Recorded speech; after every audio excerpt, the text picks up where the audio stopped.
Wait. Okay, well, hello and welcome to the Wyoming Tribune Eagle Editorial Board's interviews with the candidates for Wyoming Governor who have challengers in the August 21st primary. I'm Brian Martin, the newspaper's managing editor, and we're here with Foster Freese, Republican candidate for governor. Thank you, Mr. Freese, for being here with us today, and thanks for your candidacy for governor. Well, let's remember, I'm Foster. Mr. Freese is my dad's name. I'm going to have to remember that throughout. Thank you. We're joined in the room today by Rory Palm, Regional President of APG Media of the Rockies, who's a member of our editorial board.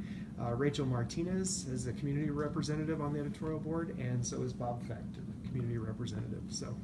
And I'm also joined by Katie Cull, a member of our reporting team, who will be our monitor for the Facebook Live feed, and she'll be curating questions from our online audience for questioning toward the end of our hour together today. So before we launch into a few questions, I want to hit some reminders, the rules of the interview today. Because these interviews are being live streamed, we've provided the editorial board's questions to the candidates in advance so that no one was at a disadvantage for interviewing early in the process. Also, we've asked the candidates to try to limit their answers to each question to 2 minutes in order to get as many topics as possible and allow time for questions from our online audience at the end. As we said before, this isn't an award show. You're not going to be buzzed off stage, but we do have somebody monitoring, and she'll let you know when you hit the 2-minute mark. Finally, in addition to helping Wyoming voters decide who will get their vote later this summer, these interviews will be the basis for the editorial board's recommendations, and we will be making recommendations in the Republican and Democratic primary races. Those editorials are scheduled to be published in the paper in mid-July. So that's it for now. If you're ready, Foster, let's get started, shall we? Sure, sounds good. All right, first question is just please start out by giving us 2 minutes about you and your background. I grew up taking care of 140 head of little Hereford steers, putting them out in the spring and taking them off the fall, and doctored them, so I have enough shin splints and kicks to know that I love that agricultural background. I was a captain in the Army, trained as an infantry platoon leader, and then went to intelligence school and wound up 18 months at Fort Bliss, Texas, where I was a intelligence officer for a guided missile brigade. And I think the main thing about me is I grew up in very, very humble backgrounds. My mom dropped out of school at 8th grade to pick cotton to save the family farm, and my dad had a high school education. I believe that upbringing made such an impact on me because my mom would never buy store-bought food. So we would buy 12 or 15 chickens and go down the basement. My brother and I and Mom would butcher them up, and we do the same thing with 3 bushels of corn, put that in the freezer. And it was very much a lifestyle of coming out of my mom's experience with the Depression. And then the things really started to click. I started a money management firm after working 10 years with a family, and the business prospered, and now I'm in a position where I can basically work for free. So those wonderful expression of wealth, and I'm sort of the American dream, and I'd like to keep that American dream alive for everybody's grandkids and kids, and Wheatland and all the other little towns, Lander, wherever, everyone should have their Foster Frees, and that's part of the reason why I'm excited about running.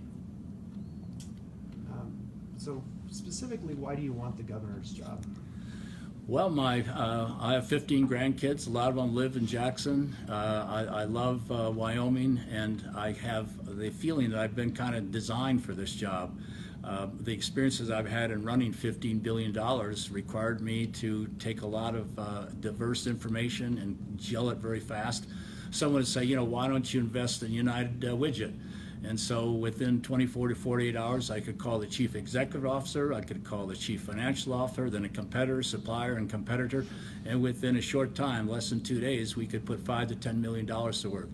So the fact that in managing $15 billion, I knew it was not a one-man job, and neither is governor. So I hope to take that same skill set as to how do you bring all the people together that can provide the answers and counsel me, guide me, coach me. And that's a skill set I think I have in terms of leadership that was developed over the quarter of the century that I've lived in Wyoming. And I do believe that leadership is probably one of the most important ingredients that comes to this job. You can be technically knowledgeable about a lot of different issues, but if you don't have the ability to inspire people, encourage people, and make them laugh once in a while, And we should have freedom, family, faith, and fun. And I may be one of the few candidates ever in the United States to run on the basis of not only freedom and prosperity, but also kindness. And I'll interject a little story here for you. This fellow's on his deathbed. He calls in all his family, calls in his lawyer, his attorney, his accountant. Nurse is standing there. They turn on the recording machine. Say, Jimmy, I want you to have all the properties on the beachfront from 8th Avenue to 3rd Avenue. Tommy, you take the government building downtown. And Harry, I want you to have the two developments east of town, Woodbrook and Sharpley. And the nurse is stunned and said, gee whiz, oh man, that's pretty amazing. We had no idea that he had such vast real estate holdings. And the lawyer kind of paused and said, well, actually, he has a paper route. So I think part of leadership is making it fun for people to work together and teaching people to respect one another and appreciate one another. How do you differentiate yourself from your challengers? Well, that's something that we refuse to do. I told all my guys, don't you ever make one single statement negative about any of our fellow candidates. They're not opponents, they're fellow candidates. And also, don't even make comparisons. It doesn't do any good to say I'm taller than Harriet. Instead, I'm just going to tell who I am, and I think the voter and you all are very clever enough to differentiate me between the rest. So some of the things that I think differentiate me is I've been blessed very, very wonderfully with unbelievable wealth, and I feel that is a responsibility. Too much is given, much is expected, and sometimes I'm accused of being generous, and I remind them it's not my money, it's the Lord's money. If it was mine, you wouldn't be getting one red dead cent. So that differentiates. That is something who I am. And also, I've had enormous opportunities to develop unbelievable contacts through my activities in the Republican Party. I was one of the founders of something called the Executive Roundtable of the Republican Governors Association.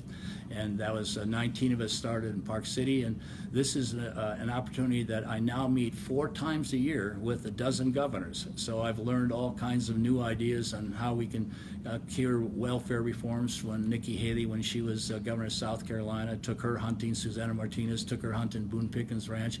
And also, I have, on a first-name basis, friendships with 5 or 6 of the cabinet officers. Sat next to Scott Pruitt at the Indianapolis 500 a couple years ago. So that's important for Wyoming because we're a small state. If the governor of New York calls or governor of California, he probably gets through to come to the cabinet officers. And being a smaller state, I think the fact that I have these contacts will be very, very helpful. Some of the other things that I'm involved with is Rachel's Challenge. This is the most unbelievable opportunity to bring to our schools a sense of connectedness. We tell kids not what to do. Don't bully. Don't do drugs. This tells them what they can do. And I think it's a very nice opportunity to reduce the bullying, to reduce the drug addiction, suicides. This group has averted 7 school shootings, and I have issued a $2.5 million challenge because I believe in it so much, and that would be enough to put it in every school in Wyoming. Mr. Freeze, what's your vision for the state of Wyoming?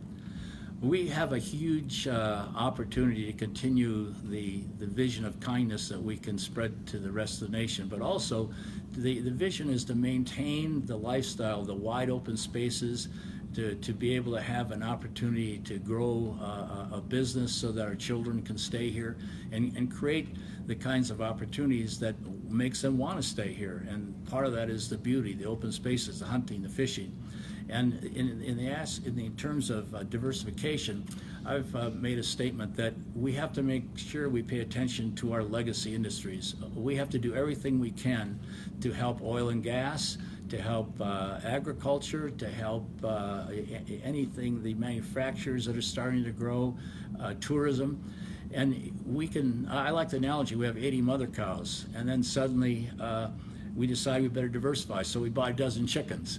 Well, we have to be careful we don't pay so much attention to those chickens, we forget we got a couple of mother cows that are sick. I would have no problem whatsoever if we took oil and gas and the minerals from 70% up to 75%. That doesn't cause a problem unless the problem comes for when we have boom times, we spend the money.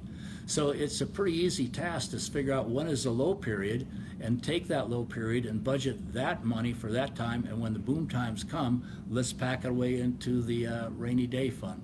I see Wyoming as a place where people will like the opportunity to come and visit.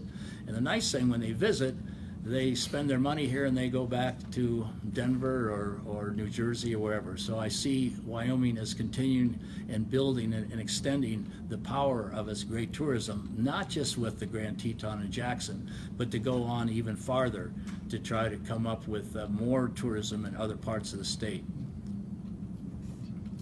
Thank you. If you're elected, what are your priorities for your first 100 days in office? The very first thing I want to do is get a handle on the budget, and I would say it's going to take more than 100 days. And the way we go about doing that is getting involved with openthebooks.com. I was one of the early funders of openthebooks.com in 2014 and gave them some funding. And why that's important is because how can you cut the budget if you have no clue what's in it? And so we are one of 3 states that have not made the checkbook available to the public, to the everyday voter who can look at it and say, why do we want to spend this money? Why do we want to spend that money? So the openthebooks.com can give you every salary of every minister in the Veterans Administration, the Doctors Administration, and out of about 795 different government entities, we're only maybe 130, 150 or so. And in those short amount of revelations, we found, for example, that the conference where they were working together to promote STEM, science, technology, engineering, and manufacturing, they decided to bring together, and they thought it's important that they have some entertainment. So we have, through Open the Books, discovered that the magician was hired for $35,000. Now, if I look at the taxpayers around the country, around Wyoming, I don't think they would spend that money. And it seems like when the money comes in, it's like a monopoly game, that they spend the money without saying, is this, if I would spend this money, it's mine? And so I would plan to do that. So would I spend this money, or would I spend my my fellow I met who does the highway safety on 80, he makes $17.50 an hour in a very dangerous job. Would he spend that money? So we have to sort out what is our needs from what is our wants. And there's another $15,000 fee that was spent on a documentary on Dutch hop dancing.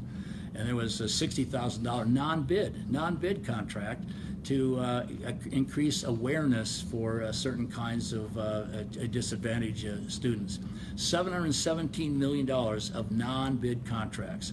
So my first number 1 priority would to get that budget under control and do it primarily by making sure Open the Books is part of that key function. Mr. Freeze, what do you plan to do with current Governor Matt Mead's Endow initiative? Is it important to you? If so, why? And if not, why not? My wife, Lynn, was one of the first co-chairman with Governor Geringer of the Wyoming Business Council. And I watched, I think, for 20 years, and I'm not quite sure if anyone believes it's really highly productive. And I understand the Weatherby deal, they gave like $12 million and a couple $1 million to build a facility. I would like to be able to expand our economy by helping existing companies. For example, we have the opportunity to market Wyoming beef, much like Omaha steaks, to Asia. But the whole notion of how do we look at Endow, is it really a new iteration of the Wyoming Business Council? I was quite skeptical when I first heard of that endeavor, but then I talked to Greg Hess, who's a very, very savvy guy, and I know most of the people on the board. They're people who are fairly new to Wyoming, many of them, but very, very wealthy and very successful, and I believe that these people would do probably an excellent job. However, I suggested, why don't you allocate yourself, spread yourselves out, where each of you take a different community and discuss what does the community want. Each of these little communities should have their own development boards, and rather than a state agency tell them what they ought to be thinking about, let's hear what they want to do and then help them get it. As you know, they're trying to think about a detention center, and the commissioners have voted 3-0, and the public isn't too happy about it. Well, the public should decide, and if they don't like it, they vote those commissioners out. And everything that our development should come from the bottom up. Washington, when he was president of the United States, did not dictate take down what kind of companies should be functioning, but it was the entrepreneurs, Carnegie for steel, Ford for automobiles, and the Rockefellers for oil. So that's the spirit of our country, and I think Wyoming still has that free enterprise spirit of how do we harness the local people and the economies that they can create. Some experts believe that it's not possible to successfully diversify the state's economy without changing its tax structure. Do you agree with this? And if so, what proposals do you have for changing the Well, state's tax the hidden question there is should we go to an income tax? And that's a capital N, capital O in bold. There's only 9 states in America that have no income tax, and for us to give that feature up would be devastating because many people are attracted for that feature. So the challenge we have is we can increase income in other ways, perhaps by allowing local municipalities to go from the 4% sales tax to up to 3%. And there's other ways of mainly cutting the expenses, as I mentioned earlier. We have huge opportunities, and once we get to openthebooks.com, we're going to be shocked as to what we can do there. Open the Books right now can show you all the federal grants that we receive from the federal government, and there's unbelievable amounts of money. So some effort should be spent. How do we evaluate how those federal grants are spent to Homeland Security, to the Health Department, to education? And that's another opportunity where we can gain huge, vast savings and reduce the amount of money that has to be spent. It's that old adage, you spend what you've got and you don't go beyond your means. Every one of us has to do that as a household, and we ought to be able to do it as a government. So the single answer is no, I don't want to have an income tax, and I want to be more prudent as to how we spend our money. Mr. Freeze, how would you help guarantee stability and funding for local governments in Wyoming, cities, towns, and counties? I think I'd be open to the idea of just allowing them to tack on those extra percentages, the 5%, 6%, and let each local community decide how high do they want to take that. But again, it gets back to priorities. Each of them has to decide what do we want to spend the money on. And a lot of times you find people spending money on things that are nice rather than unnecessary. So I believe that the local communities could thrive if we just use our existing tax system and let them put a few more percentage points on the sales tax that they would be able to spend. The next question is related to coal, which you've already addressed, but the way we wrote the question is, recent reports indicate fewer U.S. utilities are using coal for power generation due to the abundance of natural gas and renewables. With this decline in coal's domestic use, do you support the continued investment in the coal industry and new technology?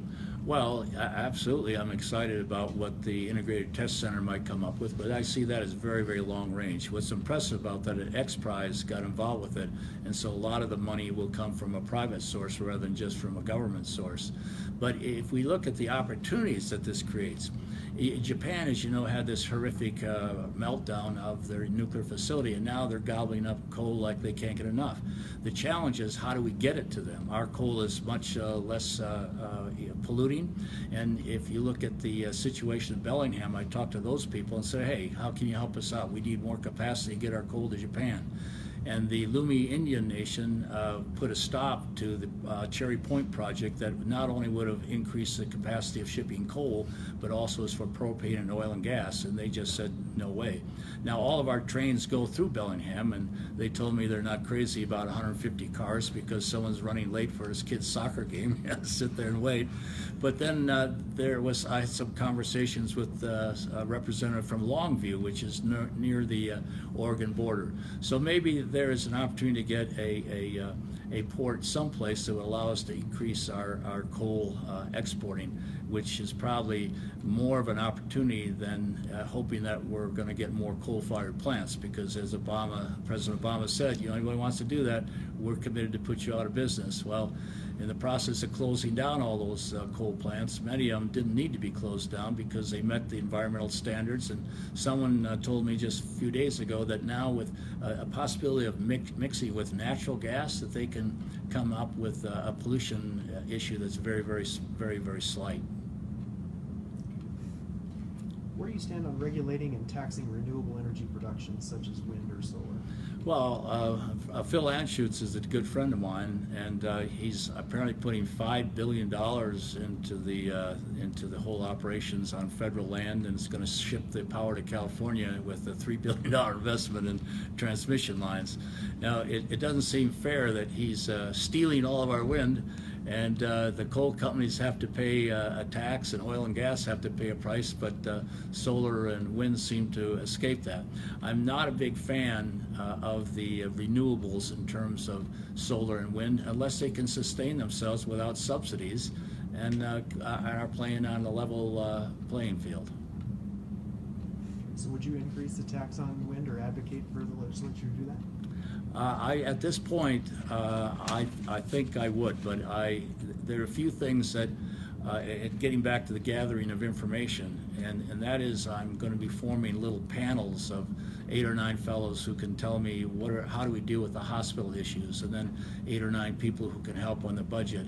And that particular team I have not yet put together, but basically I think it would be fair if coal has to pay and oil and gas has to pay, and if solar and wind, they're not really, you can't say, well, we're just taking them freely from the air. Well, coal is coming freely from the ground. God put it there, and just like he put the wind and the sun that work.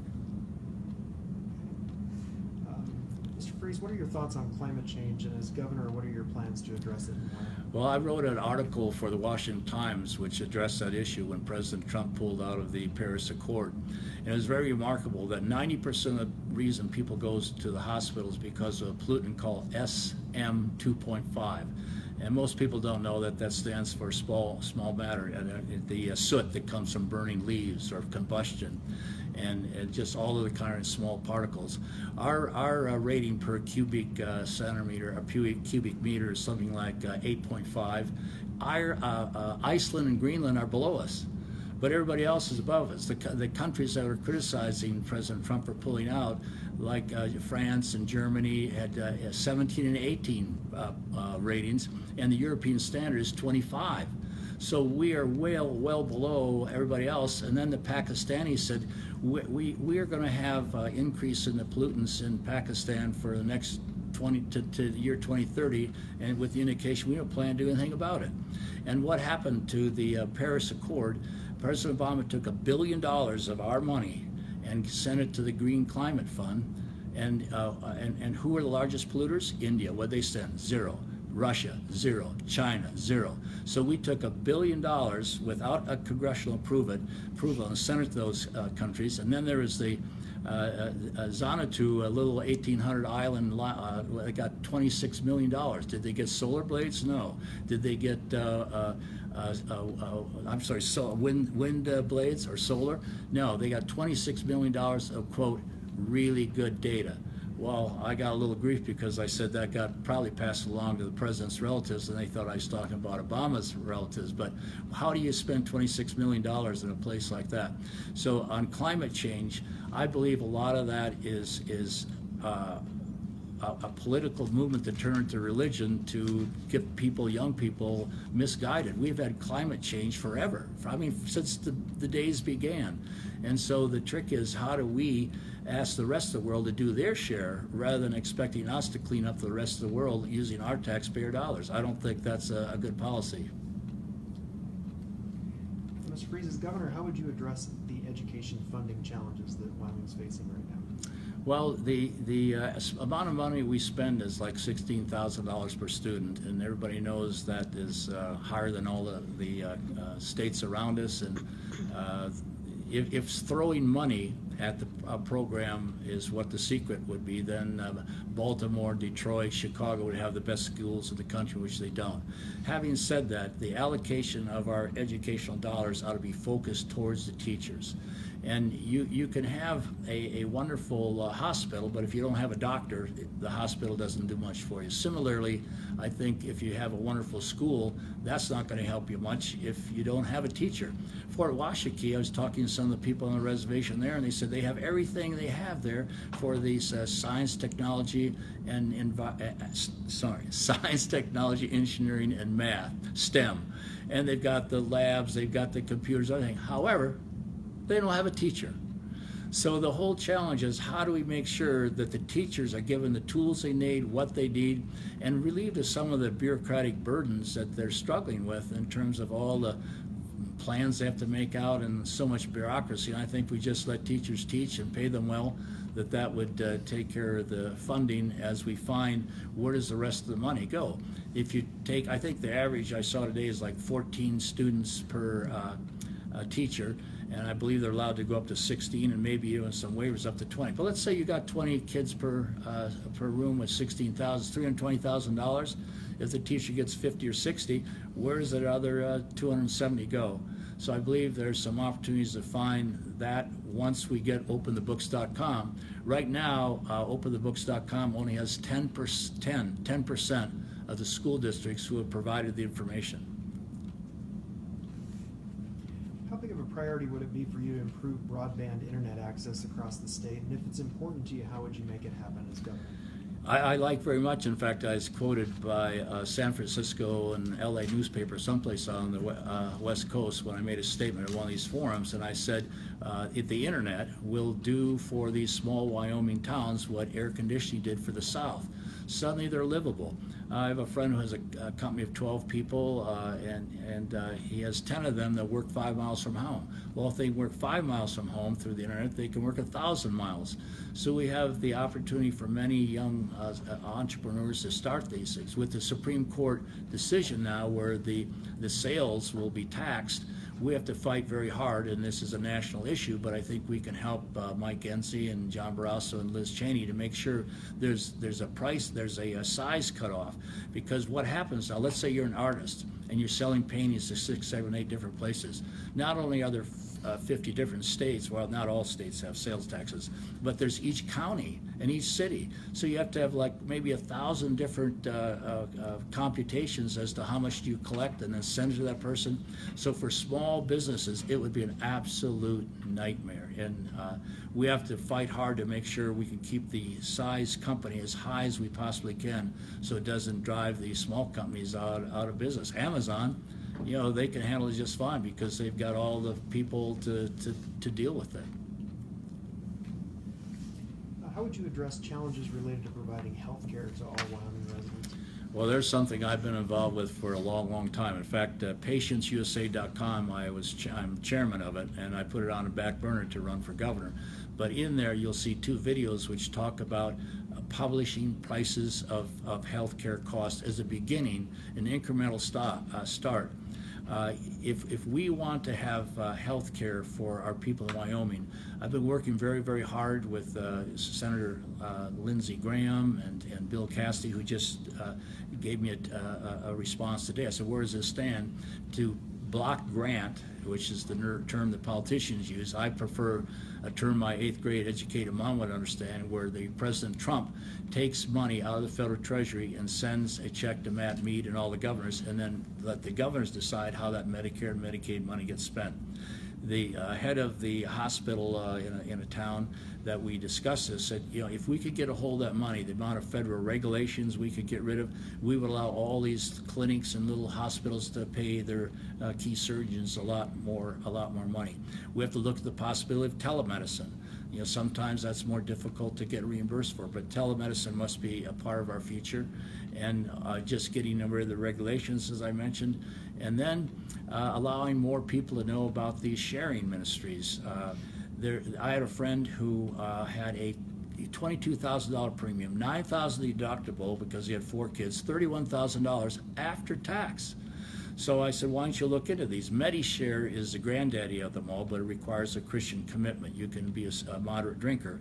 But he found another one as a Jewish friend, and so they got him, I think, in something called Liberty Share, which I've not examined the financials of it, but he said now he's reduced from $31,000 to $6,000. And getting back to the whole idea of publishing prices, I personally was asked to take a test, and it was $146, but $73 if I paid cash. I got that test done 1 mile away at a private lab for $13. So the more we can help people know what these prices are, that'll begin the process of dropping these prices and bringing some sense to our healthcare system. We don't have a healthcare system in America, our health insurance. It's prepaid healthcare. What would your premium be on your automobile if you're required to pay for insurance that's going to pay for tire replacements, tune-ups, and gas refills? Do you think your premiums will be a little bit higher? And that's what we've done with healthcare. We're past the 2 minutes answer on that question, but I just wanted to quickly ask you, what do you feel about Medicaid expansion? I'm not in favor of Medicaid expansion because there's many people who are single guys, perfectly healthy, who are going to be taking advantage of that, and I think it would be a drain on the system. So the really, really sick people don't have as much money to take care of them. And also keep in mind now, the Medicaid expansion is based on a percentage of federal poverty level. That federal poverty level is computed on a state, countrywide basis, which should probably include New York, San Francisco, all these high-priced places, and our poverty level probably is lower than that.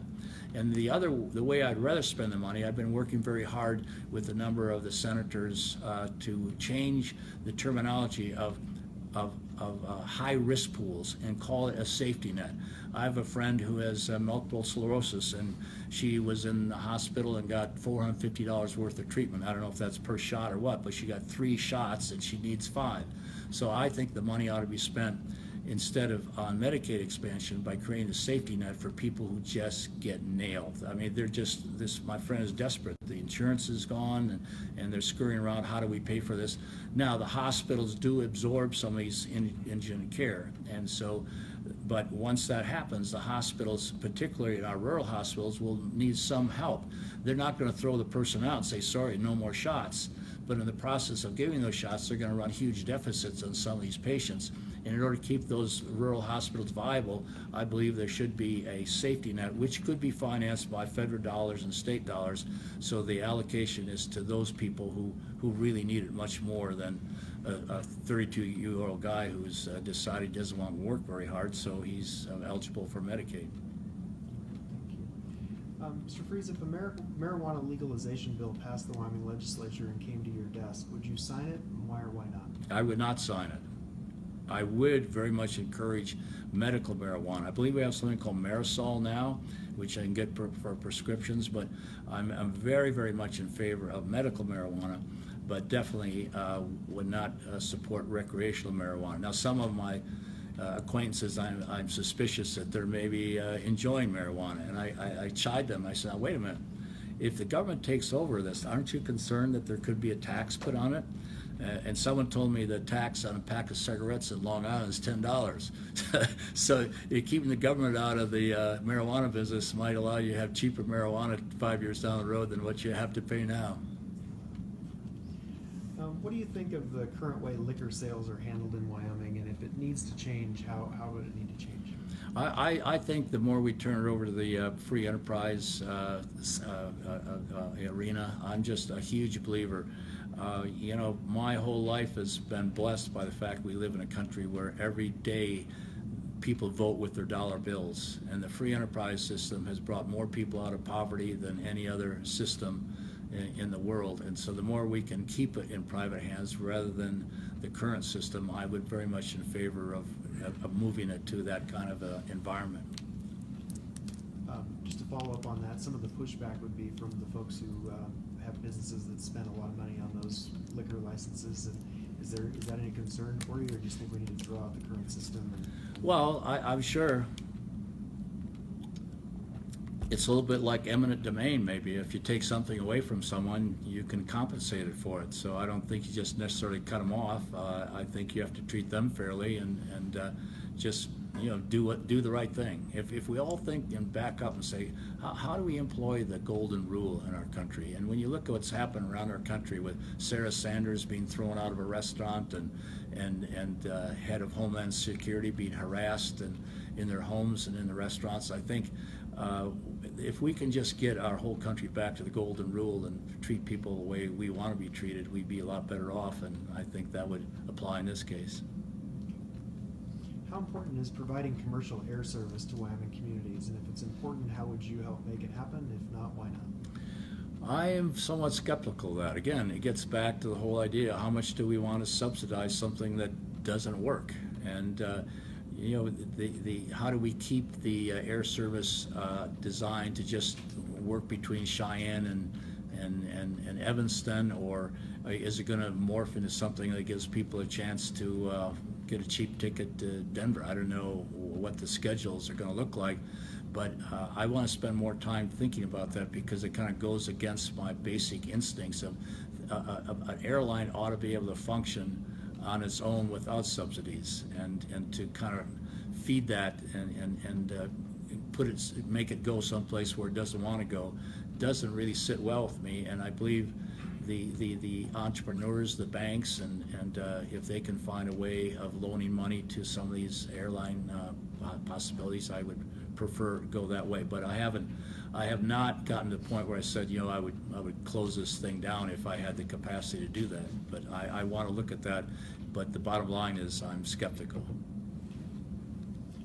What is your position on gun control measures to protect citizens in public venues? Do you believe locations like the University of Wyoming and large events like Cheyenne Frontier Days have the right to impose rules limiting a citizen's right to carry a loaded firearm? And no, the Second Amendment says we have the right to bear arms, and it doesn't set up free gun zones. It doesn't set up those kind of characteristics. So the Second Amendment, I'm a huge lifetime member of the National Rifle Association, and while it sounds very logical that might make sense, and I don't fault the university people or whoever who want to do that, but I just want to make sure we do not in 1 inch erode the Second Amendment. That's a very key issue with me. I'm a hunter, and I'm a sportsman, and also I had a hunt with Wayne LaPierre, and next to me was Chris Cox's widow, the American sniper, and we talked about the messaging of the National Rifle Association, and because of that conversation, they shifted their message.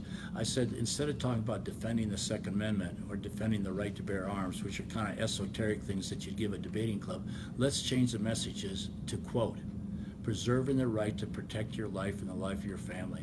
I met with Kay James, who's head of Heritage Foundation, and a dear friend. She said, this term first responder, that really isn't very accurate. If you're a mother with 2 little kids in the back bedroom and a criminal comes busting through your door, you're the first responder.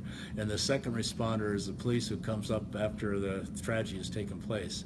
So I believe for us to maintain that right, the Second Amendment helps us preserve the First Amendment.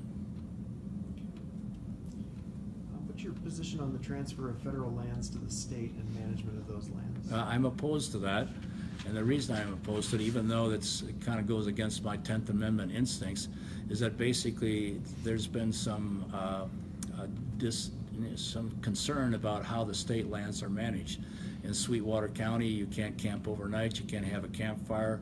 And on federal lands, they seem to feel that that's a better way of managing the lands, because there have been some kind of sweetheart deals of selling state land that is kind of annoying. It created a private land holding which landlocked some state lands which are not accessible. So I would like to keep the system exactly the way it is. However, again, getting back to my friendships, Butch Otter, Governor of Idaho, is a dear friend, he and Lori, and he has come up with a system with the federal government where they partner. And so if they have a beetle kill area, he gets the opportunity to hire the loggers, manages it. The federal government just leaves them alone. He manages it. The loggers make their money, and then Butch and the state of Idaho and the federal government split the profits. I think that would be a reasonable solution to think about. Mr. Freeze, if elected, how do you plan to work with and communicate with the press, the media, the legislators, and also private citizens? Well, I believe the communication skills and those abilities to bring people together. I started something called Left, Right, Forward March, Together We'll Get There. And the intention is to bring Americans together opposing political views to efforts they both embrace. So on the website, for example, we have Sheila Jackson Lee, one of the most left-wing representatives from Houston, on the same podium promoting school choice with Ted Cruz. I've just set up a meeting recently with David Axelrod, one of Obama's key lieutenants, with Rand Paul, who gets standing ovations when he goes into black audiences and champions criminal justice reform.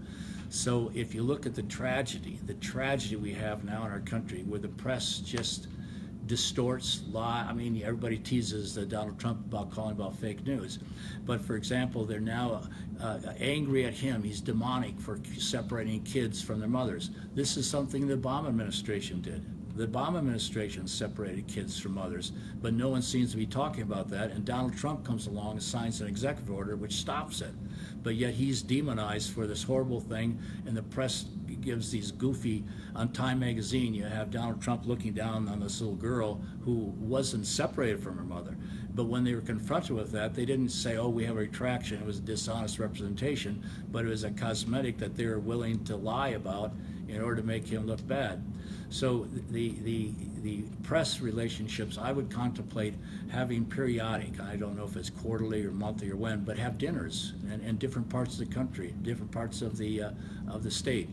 Have one in Casper, and anybody who can drive there will have dinner and get to know each other. And I have a couple more jokes even better than the paper route jokes that I could share with them. And so we get to know each other, and I think I believe the journalists that I've been exposed to so far in Wyoming are honest, and they're forthright, they're true, and that's a very huge benefit that I think would serve us all well as we got to know each other. Do you want to take the other part of that question, which is working with legislators and private citizens? Well, the legislators and the private citizens, it's the same equation. The more I can make myself available and let them know who I am. You cannot believe some of the statements people are making me about Facebook. Here's this rich guy trying to buy the election, and so I kind of want to go back. I said, well, if I became your governor, what are the things I could do better if I were poor? I mean, being rich is an asset for the state, that I can do things that are going to be very helpful, and I can do it on my own nickel. Like giving away my salary. It's, I think, over $500,000 for 4 years. So I can poke the guys on end down. And I say, look, you're all wealthy, successful guys. Why are you having taxpayers giving you per diems? Take it out of your own pocket. And so I want to let the everyday taxpayer know that I'm cheering for them. I've been asked to take political action committee money, and I said, no, I don't want your money as a political action committee. I don't want any special interest money. But if you take off your hat as a committee for that, I'll take your money individually. So I think the relationships I had as I'm growing up with the farmers that I grew up with, I have a huge respect for the people that get their hands dirty. And I had a great time going to a welding facility, and it's one of my favorite pictures of the campaign. I'm standing with my white shirt, and around me are these guys just all full of soot and dirt and back, and they're real macho guys, and those are the guys that I want to represent. So the more time I can spend with them, the better. And the legislators equally, having similar get-togethers with small groups and with their wives. It seems like once you have dinner with someone or spend time with them, it's very hard to be nasty. And so the more I can foster that, that's exactly what I want to do. I may be one of the few people running for public office who have as their motto freedom, prosperity, and kindness. And I think our country craves kindness. If you look at the nation out here in the counties, we're a lot better off than the negativity that spews from the Kingdom of D.C. onto us. Go to any mall in America, and you see blacks and whites, Asians, Hispanics, fat people, skinny people, Republicans, Democrats, all shopping together, eating in the food courts together, laughing together. On the athletic fields across America, you see black and white players hugging each other in success and victory, and at the same time hugging the black and white players in condolences and defeat. So America is probably one of the most remarkable places where so many diverse people get along, and I believe that's a cherished thing that I would like to be able to foster. In fact, when I was 17 years old, I just thought back of this. I was on the Governor's Commission for Youth, and at age 17, I went to the 7 motels in my town and asked them, why are you not accepting blacks and Jews in your motels? This was like 1957. Oh, we got a place for you. There's a motel up in Spooner, 20 miles up the road. We'll take you. So I've always been a champion of what America stands for. That we're all in this together. It's out of many one. And I think the more we can recognize that we love each other and accept each other, and that's what I also like about Rachel's challenge. It doesn't use the word, hey, you tolerate me and I'll tolerate you. No, that's not the word you use. I'll accept you and please accept me. So we changed the terminology in creating a sense of connectedness in our country, and the more we can do that in Wyoming, the other countries are going to see it, and hopefully, if I'm blessed to be governor, I'm going to make darn sure they see it. Mr. Freeze, so what other topics or issues would you like to address that we haven't covered yet today during our conversation? Well, I might just make one point about getting back to my life and why we want to do this. My wife and I sat back, and in my situation, my mother and dad had 10 siblings combined. So those 12 people, 5 of them made it to 100, and others into late 90s, and that was in medicine from a generation ago. So we're going to say, how we want to spend the next 20 years of my life, God willing. The golf game's getting kind of old. And so we look at life as 3 stages: the learning stage, the building stage, and the serving stage. The scripture says we've been set free to serve, and so how do we manifest that service to others? How do we make our lives available to make other people's lives better? And I believe it's a wonderful opportunity to look at those 3 stages, because now I don't have to raise any more kids. We've had 15 grandchildren. There'll be some times sending birthday cards around. But and secondly, I don't have any business to run. And thirdly, I don't have any calves to brand. So I'm available 100% to serve those welders that I'm thinking about, and the waitresses and the bellhop who oh, hello. Sorry about that. So the bellhops who check me into the airport 5 in the morning. What time did he get up? Or the 1 o'clock arrival at the hotel. These are the people that make our country great, and those are the people we have to honor. In fact, one of the other things I want to do as governor, and I've encouraged the other governors that I've been meeting with to do this. Why don't we have a welder of the year? And in the education area, I didn't mention we should spend more time on helping people develop vocational skills. There's a lot of high-paying jobs at the Trona factory, or mine, I should say, where we were the other day. They can come out with a high school education, make $90,000. And so we want to encourage the university to look at who are the graduates 5 years out and what are they making, and do you want to really spend money on those kinds of courses versus other courses where people can get a really nice payback. We're going to go to our Facebook Live audience and see what questions Katie has from our participants there. Great. Thanks, everybody, for your engagement, and please continue to feel free to submit questions that you would like to ask Foster here. So the first one comes from Jackson Hayrand, and he wants to know, how do you feel you can connect with the people of Wyoming when you're typically based in Texas? Based in Texas? That's what he said.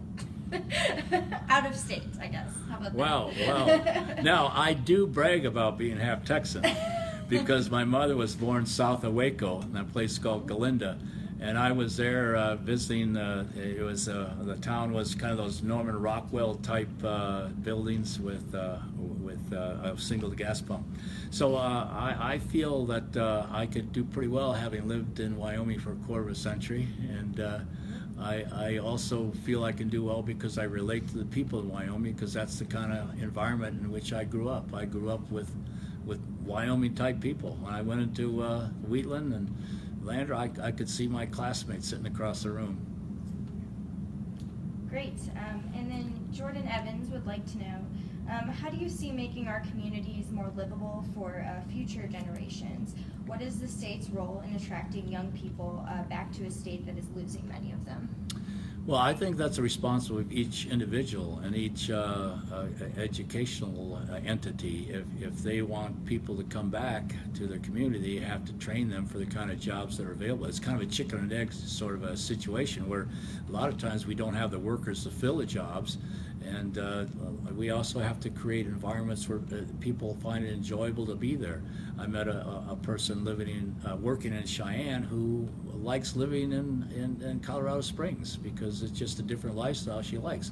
So how do each community, the government can't create these environments to communities, the communities have to do it. How do they create the gymnasiums for young people to work out in, and the restaurants that they like to go to? And I believe it's the responsibility of the individual locale to make that happen. And as governor, I can certainly have some obviously input in terms of how you develop the infrastructure and how do you support those cities that might be hurting for a time. Maybe an impact fund when coal gets hit someplace, maybe you can kind of buoy them up for a while.